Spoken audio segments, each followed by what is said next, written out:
a todos los colegas y compatriotas de la región de Centroamérica y del Caribe. Voy a tratar de tocar la experiencia clínica del COVID-19 en su modalidad severa, ¿no?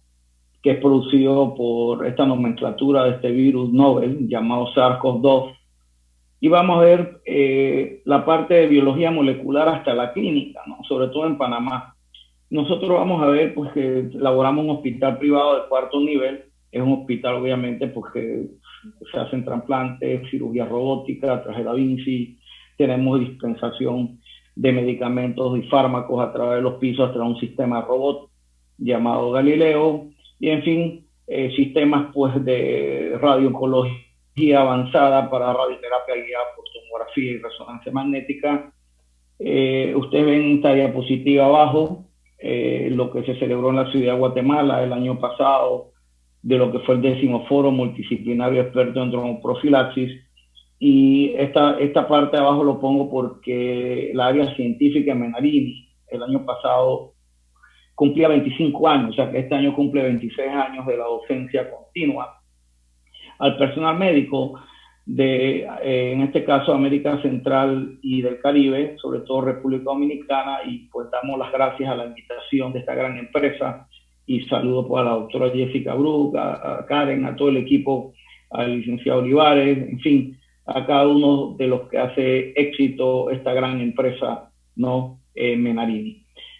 Los objetivos prácticamente de mi plática van a ser tocar antecedentes históricos, ver las perspectivas rápidamente, hablar la patofisiología de la sepsis, sobre todo en la parte viral, hablar de lo que es la situación actual a nivel mundial, cuál es la situación actual de Panamá.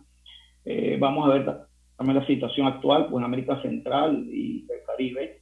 Vamos a ver el manejo y tratamiento actual del severo COVID-19 pacientes, obviamente, con neumonías moderadas, severas, o pacientes que van a estar en cuidado intensivo y que van a requerir intubación y ventilación mecánica. Y vamos a dar puros tips.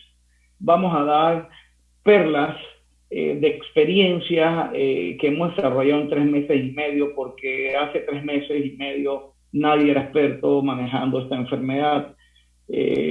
Ustedes lo van a ver más adelante cuando toquemos el manejo y tratamiento de todo lo que los médicos hemos hecho inicialmente, sin basado en evidencia científica, en guías ya internacionales de sepsis, en el cual pues sabemos que no hay un tratamiento efectivo actualmente específico para el SARS-CoV-2, para este beta coronavirus. Vamos a ver 2 casos clínicos y qué conclusiones que tenemos que llevar para la casa. En antecedentes históricos, bueno, aquí vemos en esta diapositiva que el virus novel se aísla en la provincia de Hubei, en Wuhan, en la ciudad de Wuhan, y empiezan prácticamente en el mes de noviembre a haber unas neumonías atípicas que ya describen con detalles en el mes de diciembre. Hasta el 31 de diciembre del 2019 ellos, a través de la CDC de China, mandan un comunicado que hay una enfermedad novel productiva por un virus, y que obviamente ellos empiezan a hacer estudios avanzados de biología molecular usando reacción de cadena de polimerasa con transcriptasa reversa y haciendo secuenciaciones genómicas para determinar qué tipo de virus era este novel coronavirus. Y hasta el 12 de junio China, a través de la CDC, puede aislar y secuenciar, ¿no? El virus, que vamos a ver más adelante qué características tiene. Obviamente, pues la nomenclatura fue cambiando, la enfermedad se llama COVID-19 o coronavirus 19, y el germen etiológico, que es un beta coronavirus del género Sabercovirus, es el SARS-CoV-2, ¿no? Que produce un síndrome agudo de insuficiencia respiratoria. Okay. Esto es para que ustedes vean los antecedentes históricos. Ya el New England Journal of Medicine en marzo, el 30 de marzo, publica en Seattle, en la ciudad de Seattle, unos 24 casos de pacientes que estuvieron en cuidados intensivos. Y si ustedes ven esta diapositiva rápidamente, vemos que 1, estancia prolongada de estos pacientes. 2, gran porcentaje de estos pacientes se morían, o sea, prácticamente 12 fallecieron, o sea, una mortalidad inicial, ¿no? Publicado en marzo, el 30 de marzo, de un 50% de fallecimiento en cuidados intensivos. A esto históricamente se agrega, ¿no? El pánico ocasionado por el virus, por las catástrofes de salud que ocurrieron en países de prácticamente mundo, países como Italia, España, Francia, el Reino Unido, y prácticamente se disemina el virus causando una gran cantidad de muertes, una letalidad, una cantidad de casos contagiosos y saturación y sobresaturación de los sistemas de salud, como en Italia, como en España e inclusive el Reino Unido.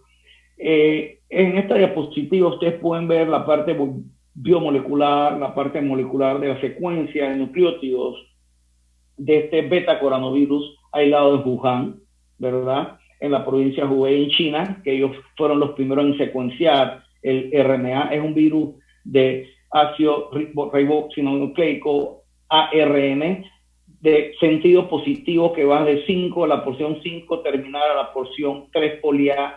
Tiene un sentido positivo y tiene 5 genes importantes que ustedes van a ver. El gen E, que codifica para la síntesis de la envoltura al virus.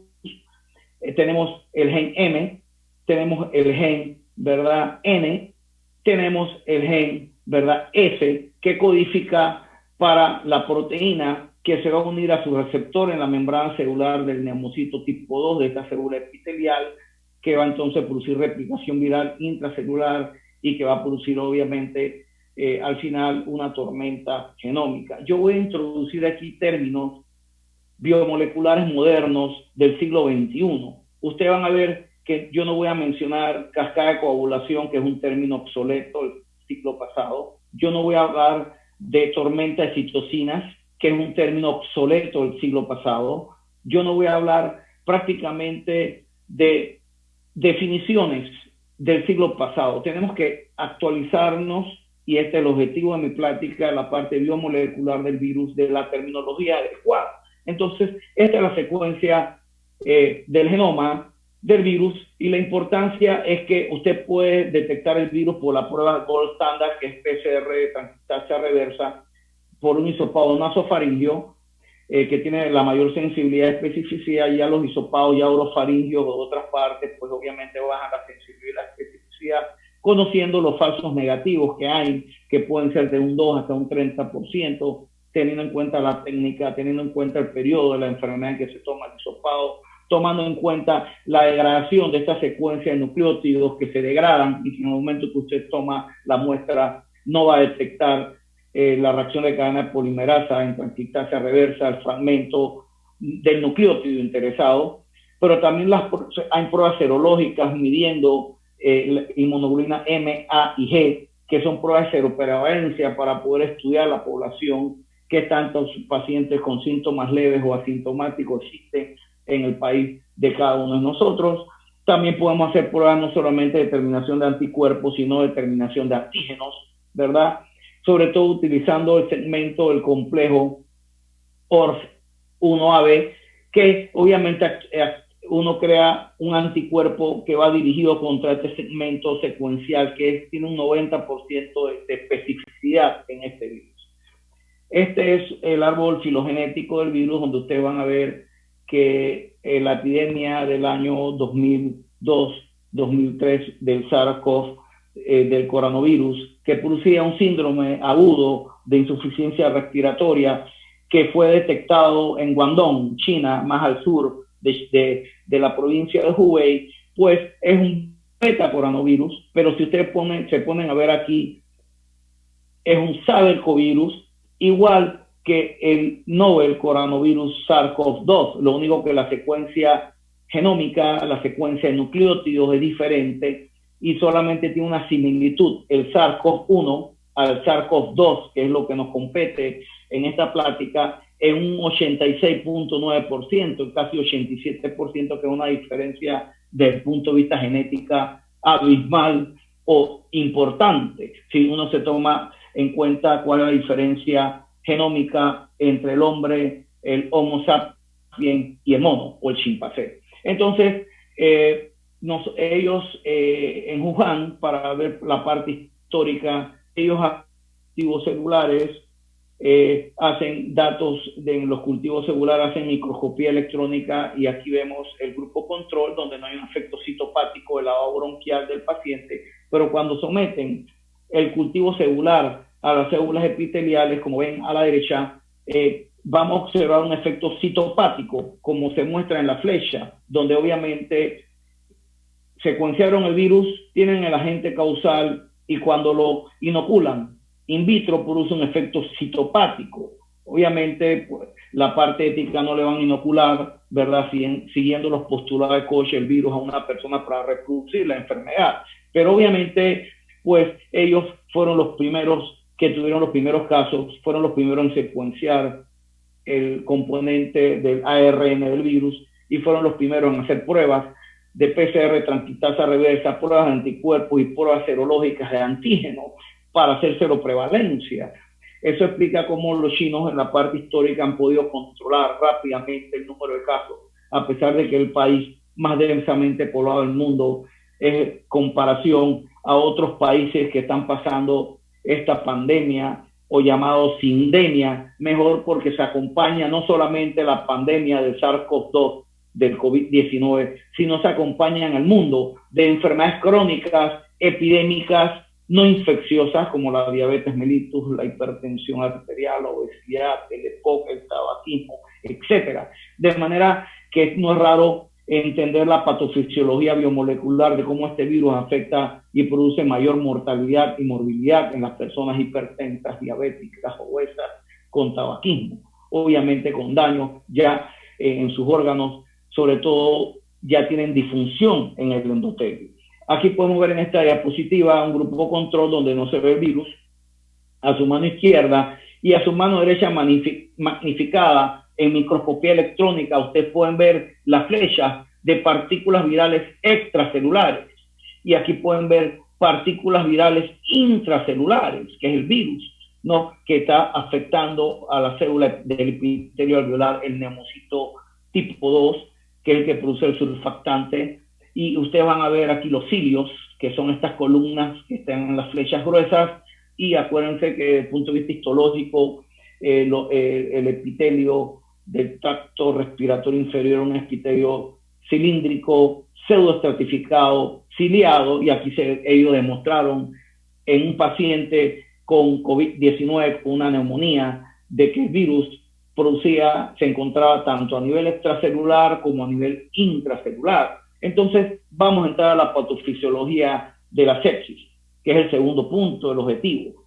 La patofisiología de la sepsis es algo muy interesante porque nosotros de hace 25 años teníamos desde el año 1991-1992 el concepto de la conferencia del primer simposio internacional de sepsis, que se definió la sepsis como un síndrome de respuesta inflamatoria sistémica asociada a una infección. Esta definición obviamente pues cambió en el 2002, 2001 al concepto de sepsis 2, que sería una respuesta inflamatoria sistémica con una tormenta de citocinas inducida por una infección, pero que ocasionaba disfunción orgánica múltiple, y a esto uno llamaba sepsis severa. La definición de sepsis 3, publicada en la revista JAMA en febrero del año 2016, nos habla que se elimina el término de síndrome de respuesta inflamatoria sistémica, se elimina el concepto de tormenta de citocinas, y esto es muy importante lo que estoy tratando de enviar el mensaje. Uno lee artículos de revistas prestigiosas y grandes autores, e inclusive escucho grandes autores intensivistas en nuestro medio que todavía hablan de las tormentas de citocinas, y obviamente le voy a explicar por qué no es una terminología correcta. Por eso que sepsis 1, sepsis 2 se eliminó, y el concepto de sepsis 3, donde no existe sepsis sino hay disfunción orgánica múltiple, y de ahí que se hace la analogía de sepsis, como me comentó el doctor Carlos Nitsch acerca del score SOFA, el core quick SOFA, donde se toma en cuenta disfunción ya de órganos múltiples. Entonces, vamos a ver aquí lo que es la definición del grupo, Working Group on Blood System to Respond to Sepsis en el 2010. Ya estamos hablando del siglo XXI, no estamos hablando de los años 91, 92, Estamos hablando del siglo XXI, donde se define la sepsis por el Instituto Nacional de Salud de Estados Unidos como un síndrome de disfunción endotelial severo. Fíjense, que es respuesta a una infección intra o extravascular causando un daño que puede ser reversible o irreversible a la microcirculación responsable de la falla orgánica múltiple. Entonces, fíjense el concepto de sepsis. Es una alteración a nivel del endotelio vascular, el órgano que tiene mayor extensión de superficie en el cuerpo humano, prácticamente unos 4 kilómetros cuadrados, tomando en cuenta el pulmón, que es afectado inicialmente por este virus, SARS-CoV-2, que en el pulmón tenemos de epitelio alveolar aproximadamente 150 metros cuadrados, desde el punto de vista fisiológico, y estamos hablando de un endotelio de 4 kilómetros cuadrados aproximadamente, de manera que no es raro encontrar los papers, los artículos que hablan de disfunción endotelial, de alteración en la microcirculación, de alteración en la inflamación, en la coagulación, en la formación de microtrombos y macrotrombos y el desarrollo de falla orgánica múltiple y muerte en estos pacientes. Y fíjense que el concepto de sepsis todavía no me he metido al SARS-CoV-2, cómo ocasiona la respuesta inflamatoria, cómo ocasiona la tormenta genómica. Y fíjense, el ganador del premio Nobel, el ruso-ucraniano Elian Mechnikov, el ganador del premio Nobel en el año 1909, él nos decía que el principal factor en todos los estados inflamatorios consiste en una lesión de los vasos sanguíneos que son atacados por causas irritantes. En este momento, los gérmenes microbianos, sabemos, después de más de 2 siglos. Entonces, esto es muy interesante ver la patofisiología de la sepsis. Hay definiciones emergentes, actuales de sepsis. Cada vez se tiene más conocimiento de sepsis, aunque todavía hay mucho por conocer de la sepsis. Como le comenté, el endotelio vascular es el tejido más grande en área de superficie de la circulación. Y aquí vamos a ver que hay una guerra genómica, no una tormenta de citocinas. El genoma del microbio se enfrenta al genoma humano. Ocurre una guerra genómica que lamentablemente ocurre en los diferentes órganos y sistemas de nuestro cuerpo, y al final esto ocasiona una tormenta genómica. Fíjense que yo no hablo de tormenta de citocinas, estoy hablando de la parte biomolecular del concepto moderno del siglo XXI, donde se establece una guerra entre 2 genomas. El genoma, en este caso el virus SARS-CoV-2, y el genoma humano, que va a producir una serie de señales que vamos a ver más adelante, y va a producir una tormenta genómica con activación de más de 40 genes inflamatorios que van a inducir la síntesis de una gran cantidad de moléculas inflamatorias. Entonces ahí ustedes hablan de citocinas, quimoquinas, de enzimas importantes como el óxido nítrico sintasa inducido, no la constitutiva ni la mitocondrial, sino la inducida por la sepsis. La ciclooxigenasa 2, no la constitutiva 1, sino la 2.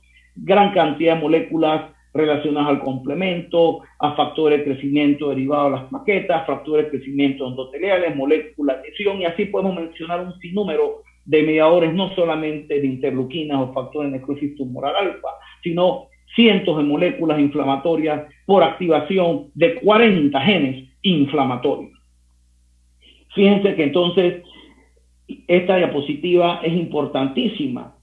1992, el concepto en sepsis 1, SIRS, síndrome de respuesta inflamatoria sistémica, que inducía una tormenta de citocinas. Esto es un concepto prácticamente anticuado, y hay que ver por qué es anticuado, porque todos los tratamientos que hemos dado en esta sepsis por este SARS-CoV-2 han sido infructuosos en los ensayos clínicos que se han hecho randomizados o aleatorizados. Claro, cuando se hacen estudios observacionales, se empezaron a emplear una serie de medicamentos que mencionaremos más adelante, porque eran promisorios, porque el paciente mejoraba. Algunos decían anecdóticamente, a mí me ha ido bien usando este medicamento, pero obviamente la medicina es basada en evidencia y es basada en grado de recomendación y nivel de evidencia acerca de qué tenemos que usar para mejorar la morbilidad y la mortalidad de los pacientes.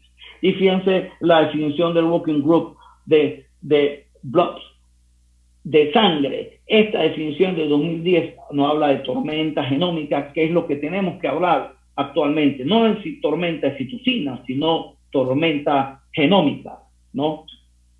Fíjense que este triángulo de sepsis es importantísimo. Por un lado tienes el genoma humano que interacciona con el genoma microbiano y por otro lado tenemos eventos estocásticos al azar que dependen de genes o poligenes de cada individuo, y eso explica por qué un individuo hace un cuadro de distrés respiratorio severo y por qué otro individuo no lo hace, o por qué un individuo hace un shock séptico y otro no lo hace, o por qué un individuo hace una neumonía leve, en cambio el otro hace una neumonía moderada severa que termina en intensivo, porque son eventos estocásticos al azar que no podemos manejar, porque los genes no los podemos controlar frente a una guerra genómica donde se expone el genoma microbiano, en este caso el virus, y el genoma humano.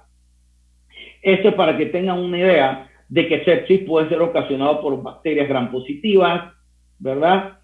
Pueden ser ocasionados por bacterias gram negativas, lipopolisacáridos, por hongos, también por virus, pero ellos van a actuar sobre receptores a nivel de células epiteliales, células endoteliales y también a nivel de macrófagos y monocitos, y estos receptores se llaman los toll-like receptors, que son varios familias de 14 tipos de toll-like receptor, y van a ver que un ejemplo, los bacilos gram negativos actúan principalmente en el toll-like receptor 4, los gram positivos en 2, los virus en el toll-like receptor 3, y así podemos ver cómo se unen estas sustancias antigénicas, llámese hongo, llámese parásito, llámese virus, bacilo gram negativo, gram positivos, a receptores en la membrana, que va a producir activación en el dominio intracelular de tirosinquinasa, que actúa con un punto de chequeo con adaptadores como el IRAC, como el MID88, y que al final van a producir factores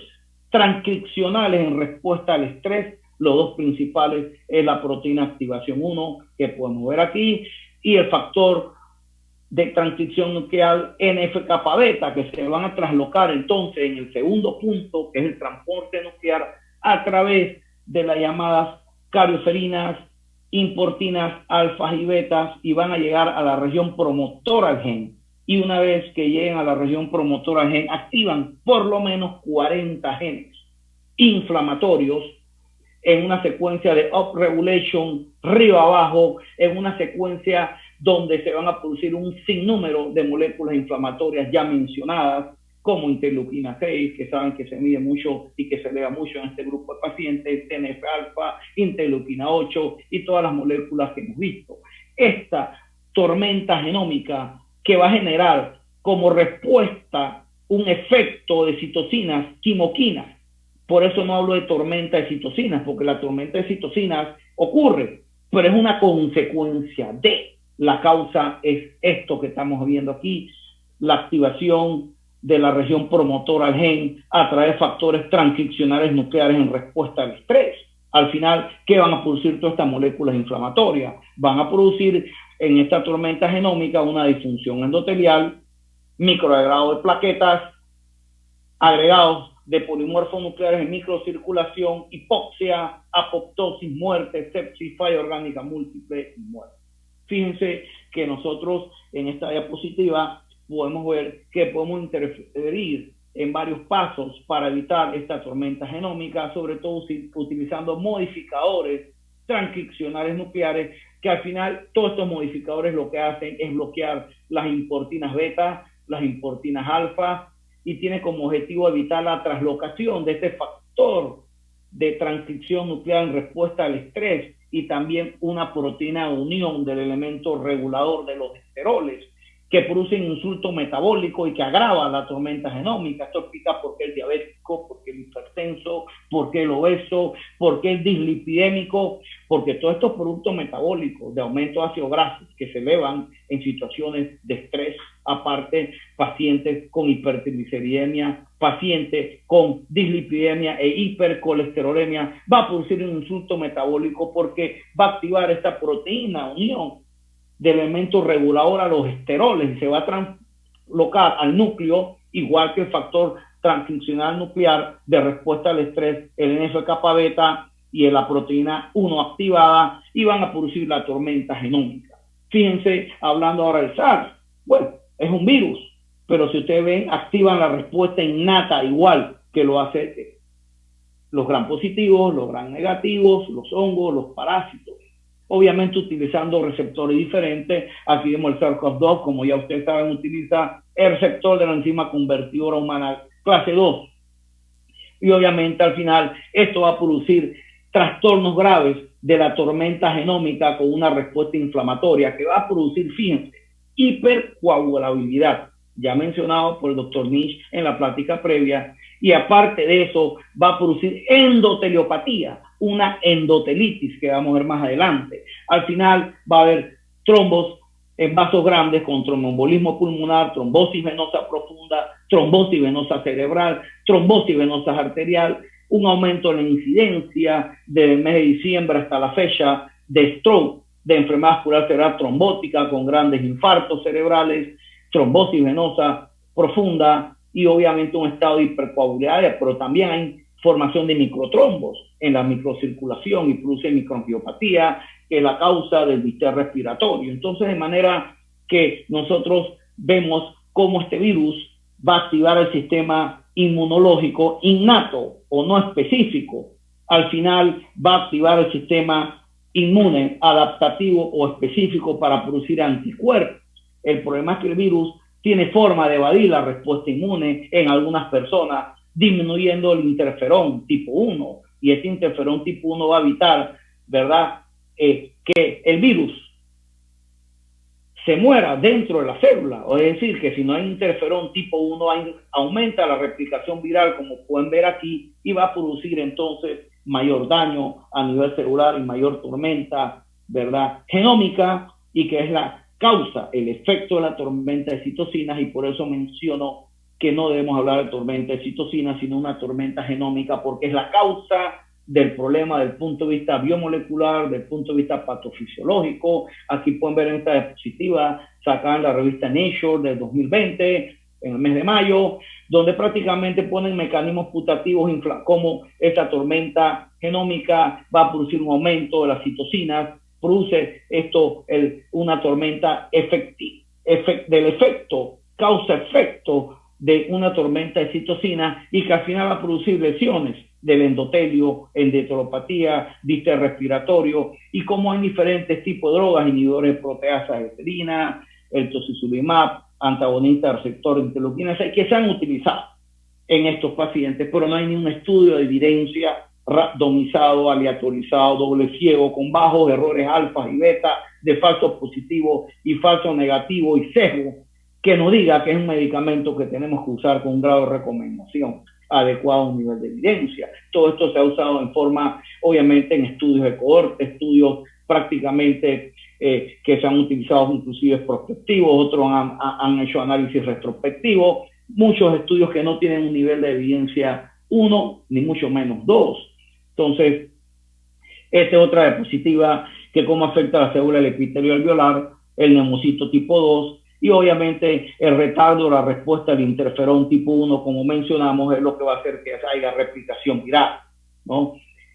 El sistema renina-angiotensina-aldosterona con el virus es muy importante. Al inicio, en el mes de marzo, se estipulaba algunos autores que no debían usar inhibidores de la enzima convertidora o bloqueadores antagonistas del receptor de angiotensina, porque esto podría agravar el cuadro clínico de los pacientes con neumonía severa y distrés respiratorio. Hoy por hoy sabemos que esto es cierto. Todas las sociedades de American Heart Association, el Colegio Americano del Corazón, la Sociedad de Cardiología Europea, no recomiendan suspender los medicamentos. Al contrario, en estudios que se han hecho de cohorte y seguimiento de los pacientes que están tomando inhibidores de la enzima convertidora y ARA2 les va mejor y tienen una mejor evolución, una menor mortalidad. Y esto nada más para que ustedes vean, ¿verdad?, cómo la enzima convertidora humana clase 2 es un contrarregulador de la enzima convertidora. La enzima convertidora al final lo que hace es que la angiotensina 1 la pasa a angiotensina 2, y esta angiotensina 2 es una receptora T1 que va a producir vasoconstricción, respuesta proinflamatoria, profibrosis, protrombosis, y es arritmogénica, de manera que por eso damos en los hipertensos inhibidores de la ECA o antagonistas receptora angiotensina, ¿no? Pero fíjense qué hace la enzima convertidora clase 2. la enzima convertidora en forma muy interesante hace que la angiotensina 2 pase a angiotensina 1,7 y que hace que la angiotensina 1 pase a angiotensina 1,9. Y esto se va a unir a un receptor más, que es un receptor acoplado a proteína G en la membrana y que va a tener efectos beneficiosos como vasodilatación, efecto antiproliferativo, antiinflamatorio, antifibrinolítico y antitrombótico que beneficia a los pacientes. Esto obviamente es lo mismo expresado en el SARS-CoV-2 con su proteína unión, la proteína Spike, ¿verdad? De espiga que se une a este receptor de enzima convertidora humana clase 2. Se estipula que hay una regulación en baja de esta enzima convertidora una vez que hay infección. Se ha visto en estudios que pacientes fumadores o EPOC pueden tener una regulación en alta, no baja, y que explica el daño más severo en estos pacientes fumadores, en estos pacientes EPOC. Pero lo importante es que esta misma enzima convertidora que sirve de receptor y entrada endosómica del virus también tiene un efecto contrarregulador de ejercer un efecto beneficioso, evitando la lesión pulmonar, evitando la remodelación miocárdica, la vasoconstricción y la permeabilidad vascular. Hablando de endotelitis, eso ya lo mencionamos, la disfunción endotelial. Este es un artículo muy interesante que los invito a que lo lean, publicado en la revista New England Journal of Medicine el 21 de mayo. Aquí vemos en la primera diapositiva el corte del pulmón, un pulmón pesado, rígido, infiltrado. Vemos en el corte hematoxilina eosina cómo hay agregados, ¿verdad?, infiltrados de linfocitos, una neumonía linfocitaria totalmente inespecífica, pero sí específica para este virus, el SARS-CoV-2, cómo hay extravasación de glóbulos rojos, cómo hay exudado de fibrina a nivel del epitelio del alveolo y cómo hay fenómenos trombóticos también que se observan. Y aquí en esta diapositiva ya magnificada se pueden ver prácticamente los trombos que ocurren a nivel de la microcirculación. Esto es producto de una endotelitis, esto es producto de microtrombos, pero también de macrotrombos. Este estudio muy interesante, publicado en una Journal of Medicine, compararon 7 pacientes que murieron por COVID-19 y ARDS.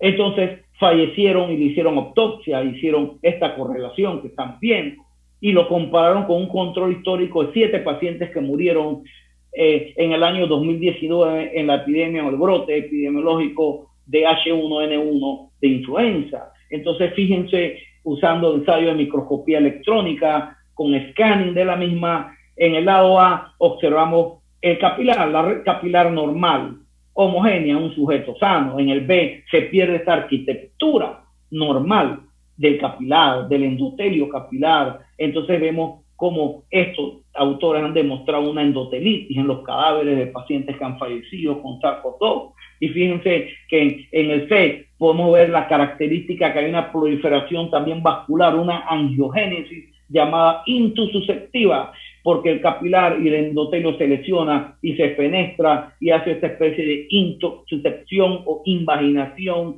en el endotelio capilar y el capilar, y se ve en la microscopía electrónica. Y aquí en el grado D podemos ver una microscopía electrónica ultraestructural donde se ve glóbulos rojos extravasados y se ve la célula endotelial con pérdida o destrucción de sus características morfológicas normales, y se ve cuerpos de inclusiones intracelulares que son las partículas virales del SARS-CoV-2. Entonces fíjense que en esta diapositiva de endotelitis, si comparamos los pacientes que fallecieron y se le hicieron autopsia de COVID-19 con influenza A, H1N1, hay mayor angiogénesis, hay mayor proliferación, obviamente, de vasos sanguíneos y mayor intususcepción en estos pacientes que en H1N1, de manera que la endotelitis y la angiogénesis es mucho más marcada en esta enfermedad de COVID-19 severa con respecto al H1N1. Ahora, vamos a ver rápidamente la situación a nivel mundial. La situación a nivel mundial es catastrófica. Hay más de 7 millones de personas, ¿verdad?, contagiadas actualmente, más de 400,000 muertos, como pueden ver en esta diapositiva. Vemos que Estados Unidos, Brasil son los que tienen mayor casuística. Vemos Rusia, Reino Unido, India, España, Italia, y fíjense que entre los 10 primeros países vemos 3 países de América, del continente. Vemos Estados Unidos, vemos Brasil, y vemos la situación triste que están pasando nuestros colegas en Perú. La tasa de letalidad promedio a nivel mundial es 5.7%, pero sabemos que puede variar de 1% en países que lo han hecho muy bien. En Centroamérica hay que felicitar a Belice, a Costa Rica, a Bahamas, en América del Sur, a Uruguay, Paraguay, que lo han hecho bastante bien con una tasa de letalidad de 1 a 1.5%, pero hay otros países que, como en Estados Unidos, la tasa de letalidad está entre 7%, 7,5%. En España y en Italia llegó a tener una tasa de letalidad arriba del 10%. Entonces, esto es lo que nos espera actualmente a nivel mundial. Los números de casos siguen aumentando, no van disminuyendo. Fíjense la proyección logarítmica de casos según las estadísticas Johns Hopkins en Maryland, Baltimore, donde la expresión logarítmica sigue en ascenso, los casos. O sea, que estamos hablando de una pandemia que todavía no muestra aplanamiento, ¿verdad?, a nivel mundial. Y esto es muy importante, esta página que los invito a que la revisen, que ellos cada 15 días la actualizan, se llama encoronavirus.org, donde ellos nos dicen qué países estamos haciendo las cosas bien. Y este es un histograma donde hay una elevación de casos inicial, un pico máximo, hay una caída. ¿Qué países están cerca? Hacerlo bien, porque vemos el brazo de descenso de casos.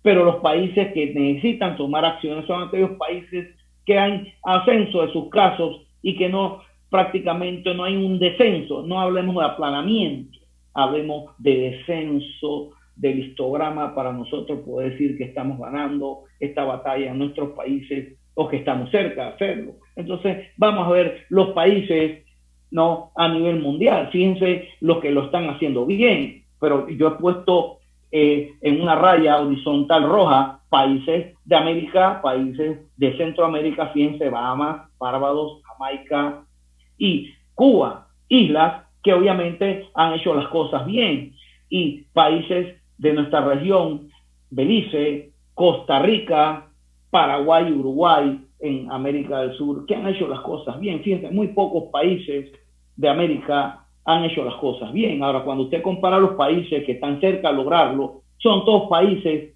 de primer mundo, son países, España, fíjense, Italia, Francia, estos países tenían una catástrofe inicial, hicieron cuarentena absoluta, tomaron medidas exitosas, y las medidas exitosas dieron resultados porque ellos están cerca ya de, obviamente, ganar esta batalla de esta pandemia, y a muchos de estos países han reabierto poco a poco su economía y no han sido tan golpeados. Aparte, son países del mundo que tienen mayor reserva económica que nuestros países de América Latina, que actualmente es el epicentro de esta pandemia. Fíjense los países que estamos haciendo las cosas mal: Argentina, República Dominicana, El Salvador, Guatemala, vemos a Bolivia, Brasil, Honduras, Canadá, Chile, Colombia, vemos a Panamá, vemos a Perú, prácticamente que ha golpeado durísimo a Perú esta pandemia, y en Panamá nosotros, como pueden ver en la gráfica, estamos teniendo un segundo rebrote, ¿no?, donde no estamos haciendo las cosas bien. Lo demás es politiquería. Si uno trata de hacer política, de que estamos haciendo las cosas bien, mentira. Esto es la prueba de que necesitamos tomar acción. La situación actual en Panamá, fíjense que es un país de 4.5 millones de habitantes, mayores casos igual que en el mundo, mayores casos son masculinos que femeninos, el grupo etario más afectado después de los 70 años, como pueden ver, ¿no? Pero la gente activa igual, si usted une 30 años a 50 años, supera a los de 60 años, estos grupos etarios, pero es más frecuente obviamente tanto en hombres como mujeres después de los 60 años las estadísticas. Y fíjense los casos que están siendo, todavía siguen aumentando, pero también los casos nuevos siguen aumentando. Estamos en segunda ola, como pueden ver los casos diarios confirmados, como se puede ver desde el mes de marzo hasta el mes de mayo y junio. Ha habido un rebrote en esta última semana donde hay aumento de los casos diarios. Fíjense que la ventaja que ha tenido Panamá, a pesar de ser un país chico, hemos hecho una gran cantidad de pruebas, más de 80.720 pruebas, de las cuales han sido positivas 17.233. O sea, estamos hablando de casi un 27% de positividad de todos los pacientes que le hacemos la prueba. Entonces, vamos a entrar ya en esta última recta final. ¿Cuál es el manejo actual y tratamiento del COVID-19 severo?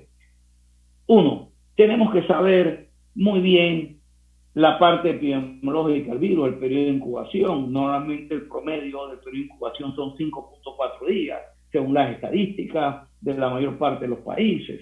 Pero el periodo de incubación es muy variable, puede ser de un día hasta 20 días, 21 días, pero casi todos los pacientes empiezan a tener síntomas al quinto día, sexto día.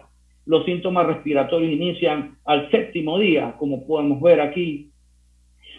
Sabemos que las estadísticas, el 80% van a ser pacientes asintomáticos o con síntomas muy leves. Un 20% van a tener síntomas, pero este 20% solamente un 15% van a necesitar estar en un hospital, y de este 15%, un 5% va a estar en cuidados intensivos, y este 5%, un 2 al 4% va a necesitar ventilación mecánica. Entonces, uno tiene que identificar rápidamente los criterios de severidad del COVID. Ya lo mencionó el doctor Carlos Nich. Bueno, lo voy a hacer muy brevemente. Y el paciente que tiene disnea, que tiene taquipnea con frecuencia arriba de 30 por minuto, con una saturación de 93% o menos. El paciente que tiene el índice Kirby o índice respiratorio, que es la relación entre la presión arterial de oxígeno y la fracción inspirada menor o igual a 300, ya es severo.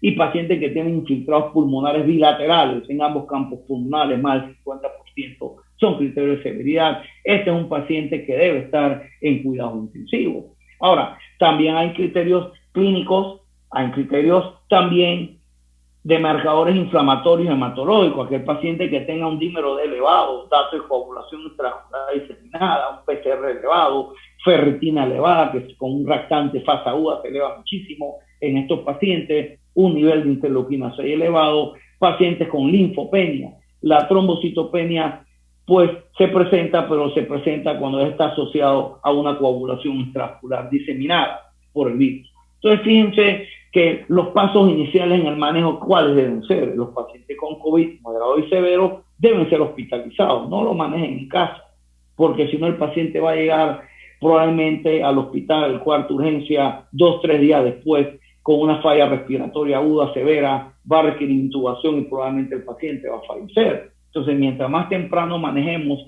en el paso inicial a este paciente y lo pongamos en el hospital y lo pasemos a cuidados intensivos, dependiendo de los criterios de severidad que ya mencioné, mejor le vaya al paciente.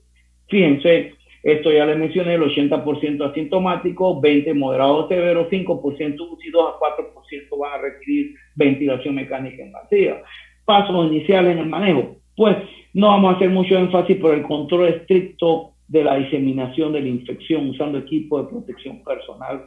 Es muy importante, no solamente para los médicos, el personal paramédico, la mascarilla N95, el lavado de manos, el alcohol uso, el protocolo de procedimiento para reducir el número de aerosoles. Todas estas son consideraciones en el manejo en el paso inicial. La restricción de visitas por parte de los pacientes hospitalizados. Nosotros en Panamá, a través del Ministerio de Salud, los pacientes con COVID tienen prohibido las visitas hospitalarias. Los pacientes que son ingresados al hospital no COVID solamente puede entrar un solo familiar por paciente. Entonces, de manera que estos pasos son muy importantes. Ideal colocar a los pacientes en cuarto de presión negativa, pero estamos en América Central, estamos, ¿verdad?, en el Caribe, y muy pocos unidades de cuidado intensivo pueden tener todos los cuartos con presión negativa. En mi hospital nosotros tenemos 4 habitaciones con presión negativa porque la usamos para pacientes inmunosuprimidos en quimioterapia o pacientes trasplantados. Pero obviamente estos pacientes lo ideal es tenerlos con cuartos con presión negativa.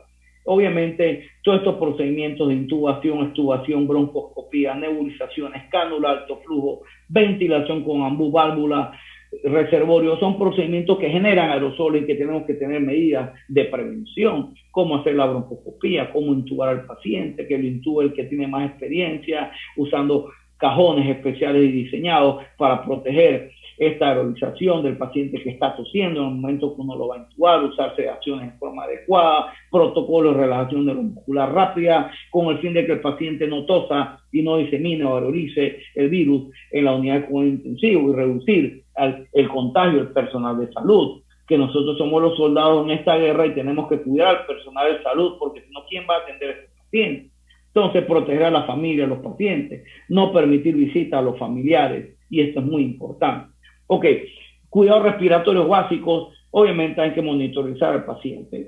El oxímetro de pulso es muy importante, hay que oxigenarlo, ya sea con catéter nasal o cánula alto flujo, si vemos que la saturación persiste debajo de 93%, igual, máscara Venturi, e inclusive utilizar ventilación mecánica no invasiva. Pero es muy importante en la experiencia del intensivista que maneja al paciente grave no abusar ni de la cánula alto flujo ni la ventilación mecánica no invasiva. Hay que saber el momento adecuado y temprano de intubar al paciente, porque si el paciente usted lo intuba en forma no electiva y lo intuba en un arresto respiratorio, va a exponer al personal a la contaminación. Entonces la intubación es clave, una intubación temprana, objetiva y que esté indicada. Obviamente la posición prona, sabemos que en estudios de ARDS no COVID ha demostrado reducción de la oxigenación por 16 horas diarias. Esto ha mejorado la posición prona de la oxigenación. Colocar paciente en posición prona vigile, es decir, en pacientes no intubados, no hay estudios, pero pues obviamente hay ensayos de corte, estudios observacionales que los pacientes mejoran también su oxigenación, y obviamente hay que evitar el deterioro rápido respiratorio de estos pacientes, y cuando hay que intubarlos. La intubación endotraqueal, que la hagan más expertos, que use el protocolo secuencial rápido, donde se cede al paciente, del paciente se usa relajantes neuromusculares, se usa, ¿verdad?, la máscara ambú bolsa reservorio con un filtro HMA para filtrar partículas virales en el momento que el paciente tose. Es muy importante darle volumen al paciente antes de sedarlo, usar bloqueadores neuromusculares para evitar catástrofe de hipotensión durante la intubación o reflejo vagal que muchas veces pueden tener estos pacientes. Entonces hay que darle volumen en forma adecuada antes de la intubación. Siempre intubar con un biolaringoscopio, más grave el que usamos, usar filtros antivirales, como ya he mencionado, y si está disponible, usar una campana de acrílico para la intubación, que pues en el hospital nosotros la tenemos. Me imagino que algunos de ustedes también en sus hospitales tengan campanas acrílicos. Fíjense, este artículo en New England Journal of Medicine, publicado el 15 de mayo, nos habla de consideraciones importantes, puntos importantes que hay que tomar en cuenta en estos pacientes con COVID-19. Los pacientes con coronavirus 19 pueden llegar a estar críticamente enfermos y hacer distrés respiratorio. Hay que estar al tanto, sobre todo una semana después del inicio de los síntomas. Cuidado, no se confíen. Hay que decidir qué paciente hay que intubarlo. Después de la intubación, el paciente debe recibir una ventilación con protección pulmonar, limitando la presión plató a 30 centímetros de agua, limitando el volumen corriente. La posición prona es una estrategia de tratamiento potencial en hipoxemia refractaria. Es muy importante lo que nos trae la trombosis, falla renal, son complicaciones muy reconocidas en el COVID-19 severo. Entonces, hay que darle a todos los pacientes profilaxis, y más adelante, en estos últimos 5 minutos, le voy a recomendar el protocolo que uso yo en el Hospital Nacional para dar tratamiento anticoagulación. La tromboprofilaxis será para los casos leves o moderados, pero cuando usted tiene un paciente con COVID-19 severo, con niveles de ferritina arriba de 500, 700, con un dímero D arriba de 3000, y que obviamente es un paciente que usted le hace un tromboelastograma o una prueba de Rotem viscoelasticidad donde el paciente demuestra que está protrombótico, entonces estos pacientes hay que anticoagularlo, y ese es el protocolo que tenemos. Lo anticoagulamos principalmente usando bemiparina Vadikert por la facilidad de ser una heparina de bajo peso molecular de segunda generación, de menor peso molecular, de mayor actividad anti-10A, anti-2A, 8-1, como ya se ha mencionado, y aparte se da una sola vez al día, y aparte el efecto antiinflamatorio que produce también, y la reducción, ¿verdad?, de lo que es la vía inhibitoria, ¿verdad?, del factor tisular, de manera que tiene muchas ventajas esta heparina, y por lo cual pues yo en lo personal utilizo bemiparina Vadikert a dosis anticoagulante, 7.500 unidades subcutáneas por día, y si el paciente es un obeso, bueno, se calcula en base a su peso 115 unidades por kilogramo de peso. Es muy importante entonces que en COVID-19, fíjense, hasta mediados de mayo del 2020 no había agentes aprobados por la FDA para tratar esta enfermedad. Ni siquiera antivirales, ni siquiera terapia inmunomoduladora. A mí me ha tocado ver colegas, y no los critico, pero colegas que han utilizado tocilizumab, han utilizado inhibidores de proteasa, han utilizado una serie de medicamentos, ¿verdad?, para tratar de remediar esta tormenta genómica, reducir la expresión entonces final de estas proteínas llamadas citocinas y evitar la lesión. Pero hay que acordarse de la historia de la medicina. Hasta la fecha, de todos los ensayos clínicos que usted puede recabar en Medline, de antagonistas contraespecíficos contra citocinas, no hay ninguno que ha demostrado reducir la mortalidad en estos pacientes a los 28 días. Y obviamente hay una gran cantidad de fármacos utilizados, ¿verdad? Tanto antiinflamatorios como anticoagulantes en sepsis, ¿verdad? Trombomedulina recombinante, proteínas activadas, SIGRI, muchos otros medicamentos antagonistas antitrombina 3, ninguno ha demostrado, ¿verdad?, que sirva para la sepsis. Entonces se requieren estudios randomizados, aleatorizados, placebo control, y en este artículo ellos mencionan que probablemente el remdesivir es un antiviral que puede tener un acortamiento en el tiempo de recuperación. Y yo digo que ya en junio de este año, el New England sacó un editorial donde se critica, la doctora Deborah Cook critica los análisis estadísticos del remdesivir, donde prácticamente no incluyen algunos pacientes que murieron en el análisis, por lo cual el tiempo de recuperación no es la curva de Kaplan-Meier que ustedes van a ver en este artículo original de el remdesivir, ¿verdad? Entonces, obviamente, un medicamento costoso, sumamente costoso, para dar 200 miligramos una sola dosis el primer día, después 100 miligramos por 9 días para completar 10 días de terapia. Hay estudios entre 5 o 10 días que no demuestran una diferencia estadística entre dar los 5 días, 10 días, pero lo cierto que los análisis estadísticos de este estudio dejan mucho que decir, muy criticado en el editorial por médicos, ¿verdad?, expertos en la estadística. De manera que obviamente pues no hay medicamento actualmente. Esto es rápidamente lo mismo que le he comentado, de que hay que saber cuándo necesitamos intubar al paciente. No vamos a insistir en esta diapositiva de New England Journal of Medicine, y obviamente las metas de proteger el pulmón utilizando presión plató menor o igual a 30 centímetros de agua, utilizando volúmenes corriente bajo. Inicialmente puedo utilizar 6 a 8, y si el paciente persiste con presiones plató elevadas puede bajar a 4 a 6 mililitros por kilogramo de peso. Sabemos que el manejo ventilatorio de estos pacientes hay que hacerlo en la experiencia ya clínica de uno, es de acuerdo al fenotipo, si un fenotipo L o un fenotipo H, y lo vamos a ver más adelante en los casos clínicos que vamos a mencionar. Y aquí vemos el caso clínico. El primer caso clínico, muy interesante, trombosis. Este es un paciente que ya estaba para egresarse, ya tenía 2 pruebas de PCR en tiempo de transcriptasa reversa negativa, o sea que ya se había recuperado. Pero este paciente cuando ingresa con una historia de 21 días de evolución, 3 semanas, con dolor de cabeza en la región parieto-occipital izquierda, vértigos, mareo, náuseas. Lo veo como 4 médicos en 3 semanas y nadie hace el diagnóstico. El paciente me llega a mí al cuarto urgencia y lo primero que yo le hago es una resonancia magnética nuclear y una angioresonancia magnética nuclear, y se observa un defecto de llenado del seno transverso izquierdo, que posteriormente lo corroboro, ¿verdad?, con esta arteriografía cerebral en forma interesante. Fíjense, esta arteriografía se canula, miren, la carótida del lado izquierdo, viene lavado, viene la fase venosa, se ve el seno transverso, fíjense, del lado derecho, pero no se ve el seno transverso del lado izquierdo.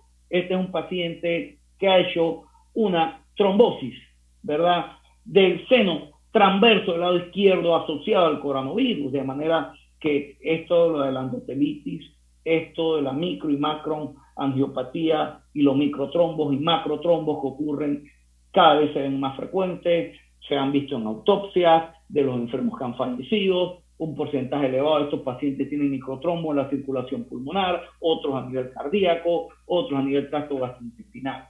Este es el manejo del caso clínico de una paciente, fíjense, obesa, mórbida, con un índice de masa corporal que llega al 40 y tiene un fenotipo H. H es un fenotipo de que tiene alta elastancia, mucha rigidez. El fenotipo L es el paciente que no hay que intubar, es el paciente que hay que tener paciente, es el paciente que va a mejorar con cánula alto flujo no invasiva o posición pronavigil, ¿verdad? Es el paciente que hay que evitar, ¿verdad? Intubarlo, a menos que el paciente haga un PECILI o haga una lesión autoinducida por estar con demasiada taquipnea y puede progresar a un distrés respiratorio.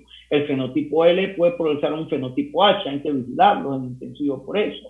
Pero el fenotipo H hay que identificarlo en forma temprana porque el paciente que hay que intubar, como en este caso. Pueden ver esta radiografía hacia la derecha, se ven senos infiltrados pulmonares bilaterales, micro y macronodulares en las bases del pulmón, y este es el CAT. Se ve la gran cantidad de panículo adiposo que pueden ver por la obesidad mórbida de la paciente, y pueden ver en las partes posteriores, en las áreas dependientes, estas consolidaciones con broncograma aéreo. Esto habla que el pulmón va a estar rígido, va a estar pesado, con una elastancia elevada, rígido. Son pacientes con compliance, distensibilidad pulmonar baja al momento de intubarlo, y se pueden ver en las porciones anteriores el infiltrado en vidrio esmerilado o ground glass opacity que está descrito. Pero cuando usted ve un CAT ya con consolidaciones, con broncograma aérea, es un paciente que va a tener un fenotipo H, y que si el paciente en un momento dado está taquipneico, está taquicárdico, el paciente no mejora su saturación con cánula alto flujo no invasiva, rápidamente usted tiene que intubar al paciente antes que ocurra un desenlace fatal. Este fenotipo H, esto ven todas las medidas de protección que se usan, que se debe utilizar, los jumpers, la máscara, los lentes, la N95, la escafandra, obviamente vestidos con doble guantes. Esto es lo que no debemos hacer, fíjense hacia la derecha. Esto es lo correcto y esto es lo que no tenemos que hacer, que van a ver que no hay doble guantes, y aparte de eso se ve esta área expuesta en una paciente pues con un distrés respiratorio fenotipo H. Ustedes pueden ver que esta paciente tiene un catéter aquí arterial porque tiene una monitorización hemodinámica. Entonces, estos pacientes que están con datos de hipoperfusión hay que monitorizarlo en forma temprana a través de utilizando monitores mínimamente invasivos. Es muy importante agregar al manejo la importancia del ultrasonido. El ultrasonido nosotros lo utilizamos en la cabecera del paciente, como van a ver, y lo usamos prácticamente para ver el estatus de volumen, para ver el ecocardiografía, para ver la vena cava, si está colapsada, si está infiltrada, para ver si hay datos de cor pulmonar agudo, de tromboembolia pulmonar. Podemos ver para ver si tenemos línea A, B o línea C. Las líneas B, muy típica del fenotipo de tipo L. Ya cuando aparecen líneas B7 o aparece en línea C de consolidación por ultrasonido, estamos hablando de un fenotipo H, y eso ayuda muchísimo, porque una vez que el paciente pasa del cuarto urgencia, que usted le haga el CAT a intensivo y lo tenga que intubar, es muy difícil movilizar al paciente y está poniendo en riesgo el personal de salud al movilizar al paciente, de manera que el ultrasonido a la cabecera del paciente juega un papel importantísimo.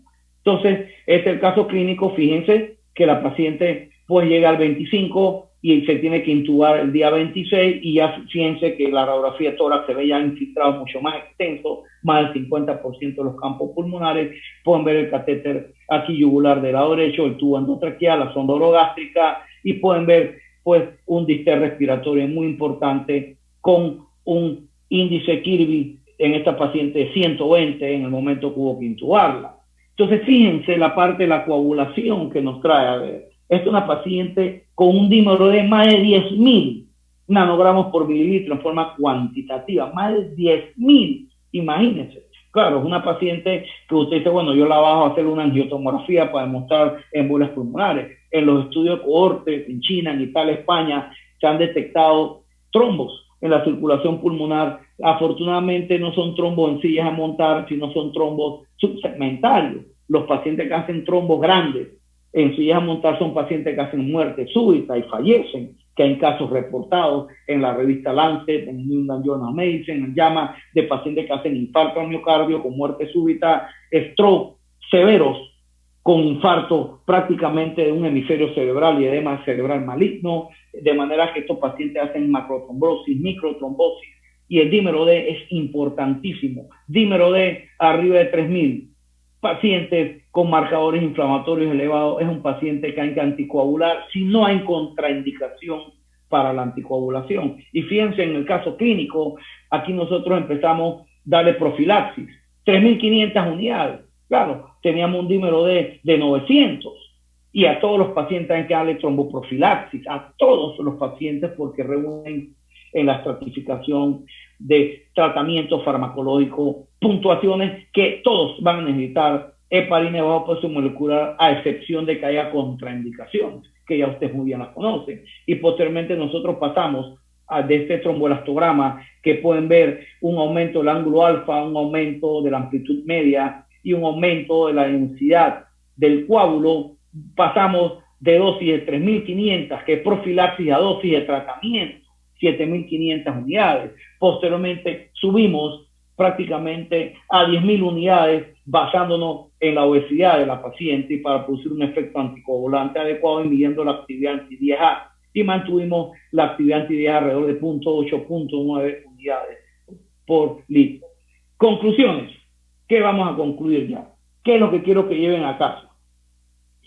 Señores, hay que seguir las guías internacionales de la Survival Sepsis Campaign 2020 para COVID-19, que usa un sistema de grades, de grado de recomendación y nivel de evidencia, y solamente hay 9 recomendaciones de las 54 que tienen pesos estadísticos, 9 de 54. Este es un panel de 36 expertos que se reunieron, y no hay ningún fármaco que se recomiende utilizar en el COVID-19 severo en cuidados intensivos. No hay. Entonces, fíjense, la anticoagulación temprana hay que hacerla si no hay contraindicaciones. Y vuelvo y repito, prefiero usar yo bemiparina por las características ya mencionadas. En pacientes con dímero D arriba de 3.000 es obligatorio anticoagularlo siempre y cuando no haya, obviamente, contraindicaciones para usar anticoagulación.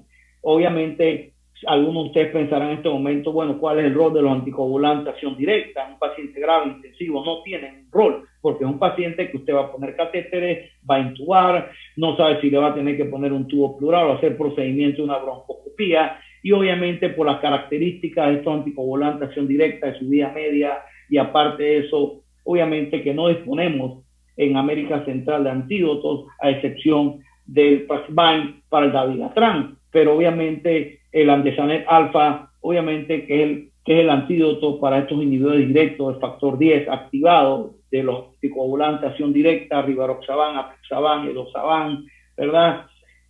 No tenemos obviamente el producto y es sumamente costoso. Otra cosa que se tienen que llevar a la casa, no hagan daño. No hagan daño, porque es una enfermedad que hay que tener paciencia. Su estancia en intensivo, estos pacientes son de semanas, no son 3, 4 ni 5 días. Por ahí algunas personas me dicen, no, yo los pacientes intensivos los manejo y me duran 5 días. Yo digo, wow, no debe haber pacientes, porque los pacientes que vemos en las estadísticas promedio de estos pacientes duran alrededor de 14, 15 días o 2 semanas intensivas, algunos 3 semanas hasta más de un mes, y hospitalariamente hasta 50 días. Entonces, estas son las guías, ¿no?, de la Survival Sepsis Campaign 2020. Ustedes van a ver 36 expertos de 12 países y se fijan prácticamente de todos los informes, solamente habían prácticamente de 54 informes o acápites, solamente 4 se asociaban a la mejor práctica y solamente 9 daban una recomendación fuerte. Y en cuanto a los fármacos, van a ver que no hay evidencia de que obviamente hay fármacos que se utilicen. Y por último, llévense esto a la casa, que es lo que yo le digo al Ministerio de Salud en Panamá, lo que no hemos hecho bien. Primero, hay que actuar rápido. Nosotros no actuamos rápido. Ya cuando se tomaron las medidas en Panamá de aislamiento, de cuarentena, ya el virus era comunitario. Y esto explica la gran cantidad de casos. Vamos a poner a Belice de ejemplo y a Costa Rica. Nuestros hermanos ticos lo han hecho bien porque ellos cerraron fronteras de una vez, cerraron aeropuertos de una vez. Obviamente tienen un sistema unificado de salud, agua potable en la mayor parte de la población y han podido hacer las cosas muy bien. Aislar el paciente contagiado lejos de casa. Imagínense que en Panamá el Ministerio de Salud recomendaba aislarlos en la casa, con mascarillas a 2 metros de distancia, lavado de manos.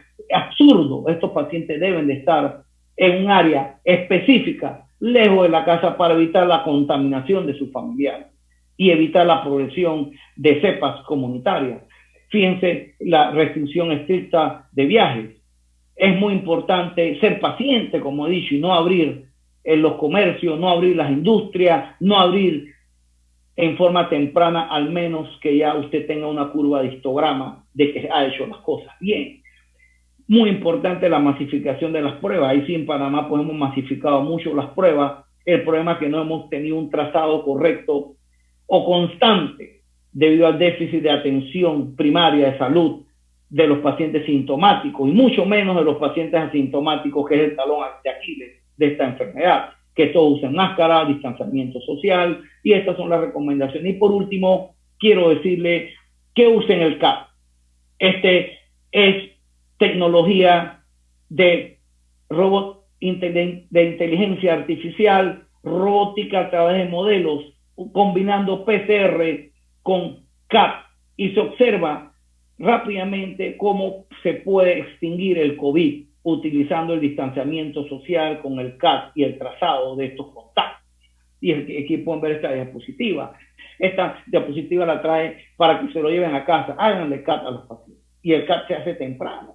El paciente que usted sospeche que tiene leves síntomas, también hágale tomografía, porque así lo va a aislar de su casa, en un lugar especial, en un hotel, dependiendo de la política de salud de cada país, o un lugar especial como hizo China. Y por eso China ha podido controlar muy bien el número de muertes y el número de casuísticas, porque ha hecho las cosas bien. En cambio, nosotros no hemos hecho la cosa bien y somos el epicentro actualmente de América. Bueno, mi bello país, Panamá, que por las características de ser un hub de las Américas, de tener el canal de Panamá, de tener el canal ampliado, de tener un aeropuerto que transitan 12.8 millones de habitantes al año, ¿verdad?